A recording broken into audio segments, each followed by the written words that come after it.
चलो गाइस, इस वीडियो में हम ये बात करने वाले हैं कि लास्ट टाइम मैंने एक वीडियो अपलोड करा जिसमें मैंने बताया था कि फिजिक्स वाला नीट प्रिपरेशन चैनल के बारे में। ठीक है, तो लोगों ने मैसेज किया था और मुझे मैसेज भी किया था कि उनका टेस्ट सीरीज कैसा है, क्योंकि तुमको नीट के पास आ रहा है, तुम लोगों को प्रैक्टिस करनी पड़ेगी। टेस्ट, प्रॉपर टेस्ट, ऐसा नहीं कि क्वेश्चन प्रैक्टिस करनी है, टेस्ट प्रैक्टिस करना है। फिजिक्स, केमिस्ट्री, बायोलॉजी तीनों का टेस्ट प्रैक्टिस करना है।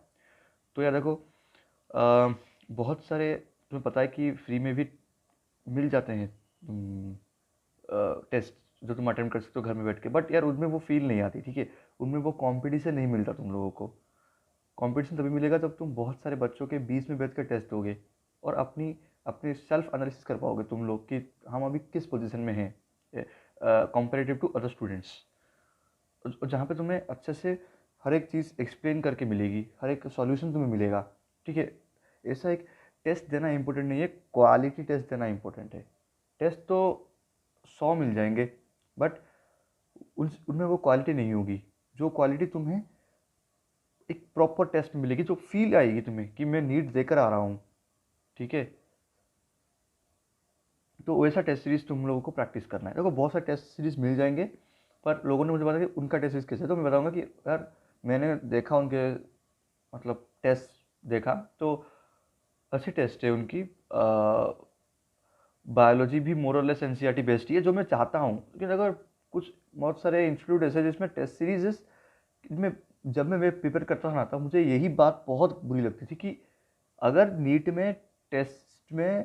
में बायोलॉजी के क्वेश्चंस एनसीईआरटी से आते हैं, तो कोचिंग इंस्टीट्यूट्स अपने टेस्ट में बाहर के क्वेश्चंस क्यों डालते हैं? क्योंकि उनको अपना भी मॉड्यूल का प्रमोशन करना होता है, इसीलिए वो बाहर के क्वेश्चंस डालते हैं। तो बच्चों में क्यूरियोसिटी हुआ कि वो क्वेश्चंस कहाँ से आए, हमें नहीं पता। तब वो उनके परचेस करेंगे, उनके मॉड्यूल्स, और वो पढ़ेंगे, तभी जाके उनमें नंबर आएगा और वो खुश हो जाएंगे, तो उनकी भी मार्केटिंग हो जाएगी। मैंने भी ये गलती की थी। मैंने भी एक टीसी ज्वाइन किया जिसमें बायोलॉजी के क्वेश्चंस कुछ भी एनसीईआरटी से नहीं होते थे, मतलब बहुत कम क्वेश्चन एनसीईआरटी से होते थे। इसीलिए मैंने उनका मॉड्यूल भी परचेस किया था और मैं वो पढ़ने लगा, और एंड में मुझे रियलाइज हुआ कि यार ये तो मैं गलत कर रहा हूँ, मुझे तो एनसीईआरटी पे फोकस करना होगा। क्योंकि जब तुम प्रीवियस ईयर नीट के क्वेश्चन उठाओगे ना, तब तुम देखोगे कि सबके सब क्वेश्चंस या फिर 90% क्वेश्चंस एनसीईआरटी से होते हैं, बायोलॉजी में स्पेशली। इसीलिए मैं ये रिकमेंड करूँगा कि तुम ऐसे टेस्ट सीरीज करो जिसमें बायोलॉजी के मेजॉरिटी तो क्वेश्चंस एनसीईआरटी के बेस्ड हो, डायरेक्ट ना हो फिर भी, बट भी थोड़ी सी मोर और लेस एनसीईआरटी से ही मॉडिफाई करके डाले। ऐसा नहीं कि बिल्कुल बाहर से डाल दिया हो। ठीक है, और फिजिक्स और केमिस्ट्री की क्वेश्चंस के लेवल भी अच्छी लेवल के क्वेश्चंस होने चाहिए, क्योंकि बहुत हार्ड पेपर भी नहीं होना चाहिए, क्योंकि नीट में हार्ड पेपर नहीं आता है, वो जेई में आता है। ठीक है, फिजिक्स और केमिस्ट्री के। सो बहुत हार्ड पेपर भी नहीं चाहिए हमें, और बहुत ईजी पेपर भी नहीं चाहिए, क्योंकि हमें मॉडरेट लेवल पेपर को प्रिपेयर करना पड़ेगा। कि देखो, नीट में हार्ड क्वेश्चंस नहीं आते हैं, except this fact, hard questions नहीं आते हैं, मॉडरेट या फिर इजी क्वेश्चंस आते हैं। हम मॉडरेट पे प्रैक्टिस करेंगे कि इजी क्वेश्चंस हमें आसान हो प्रैक्टिस करने के लिए। इसलिए तुम्हें टेस्ट सीरीज चूज करने के लिए 3 फैक्टर्स डिफाइन करने पड़ेंगे। फर्स्ट है कि बायोलॉजी के क्वेश्चंस और इनऑर्गेनिक केमिस्ट्री के क्वेश्चंस एनसीईआरटी से हो, और फिजिक्स और केमिस्ट्री, जो फिजिकल केमिस्ट्री ऑर्गेनिक का लेवल है, वो मॉडरेट और इजी लेवल में हो, हार्ड लेवल भी नहीं होना चाहिए।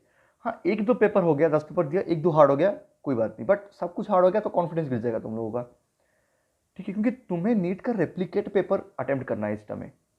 ज़्यादा ज़्यादा मोटिवेट होके कुछ, मतलब बड़ा करने के लिए हार्ड पेपर मत अटेम्प्ट करने लग जाना। नंबर कम आ जाएंगे तो कॉन्फिडेंस बहुत नीचे गिर जाएगा, और तुम बाद के पेपर को अटेम्प्ट नहीं कर पाओगे ठीक से। इसीलिए मॉडरेट पेपर या फिर easy paper, hard questions NEET में नहीं आते। तो ये 3 फैक्टर्स ध्यान रखना है तब तुम कोई भी टेस्ट सीरीज परचेस करोगे। ठीक है, सो फिजिक्स वाला में ये तीनों चीज़ें मोर और लेस सेम हैं।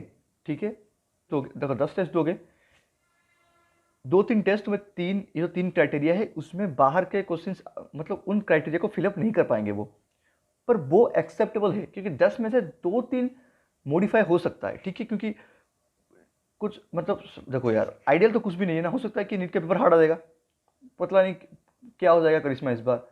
इसीलिए 2-3 पेपर ठीक है, ज़्यादा नहीं, सब में 7 पेपर में ये 3 क्राइटेरिया फिलअप होनी चाहिए, 2-3 में वायलेट हो गया तो इट्स एक्सेप्टेबल, ठीक है। सो यही मैं कहूँगा कि इन तीनों क्राइटेरिया उनके टेस्ट में फुलफिल होता है, इसलिए गुड टेस्ट सीरीज है, you can go for it. मैंने एनालिसिस किया था, अच्छा टेस्ट सीरीज है, ठीक है। या फिर अगर तुम देखो यार, अगर तुम ऑफलाइन कोचिंग में हो, कोई भी कोचिंग में, तो उनके टेस्ट दो, बेस्ट है, और कुछ नहीं चाहिए, ठीक है। ऑफलाइन क्योंकि नीट ऑफलाइन होता है तो बेस्ट होता है वो। या फिर अगर तुम घर में प्रिपेयर कर रहे हो, सेल्फ प्रिपेयर कर रहे हो, तो ये टेस्ट सीरीज तुम परचेस कर सकते हो रेदर देन कि कोई और टेस्ट सीरीज परचेस करते हो, क्योंकि वहाँ पे मैंने भी दिया था, ठीक है। वो सब बाहर के क्वेश्चन डालते हैं, तुम नहीं कर पाओगे, या फिर कर भी दिया तो नीट के लिए वो फायदादायक नहीं है, क्योंकि नीट में एनसीईआरटी क्वेश्चन आएगा, तुम बाहर के पढ़ोगे एनसीईआरटी भूल जाओगे। इसलिए ये तीनों क्राइटेरिया फिलअप होते हैं उनके टेस्ट सीरीज में, so you can purchase it. अगर कोई भी डाउट हो तो तुम कमेंट कर सकते हो। Thank you, keep learning.